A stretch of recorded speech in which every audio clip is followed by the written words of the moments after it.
అపోస్తుల కార్యములు 21వ అధ్యాయము 1-6 దాకా.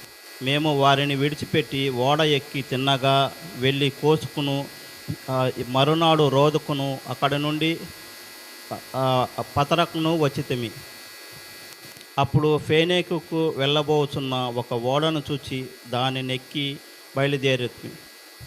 కుప్రకు ఎదురుగా వచ్చి దానిని ఎడమ తట్టున విడిచి సిరియా వైపుగా వెళ్ళి తూరులో దిగితిమి. అక్కడ ఓడ సరుకు దిగుమతి చేయవలసి ఉండెను. మేము అక్కడనున్న శిష్యులను కనుగొని 7 దినములు అక్కడ ఉంటిమి. వారు నీవు యెరూషలేములో కావులు పెట్టవద్దని ఆత్మ ద్వారా పౌలుతో చెప్పిరి.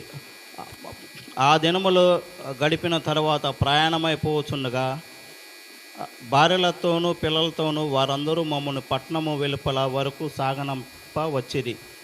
వారును మేమును సముద్ర తీరమున మోకాళ్ళుని ప్రార్థన చేసి ఒకరి యొద్ద ఒకరు సెలవు పుచ్చుకుంటిమి. అంతటా మేము ఓడ ఎక్కితిమి. వారు తమ తమ ఇండ్లకు తిరిగి వెళ్ళిరి.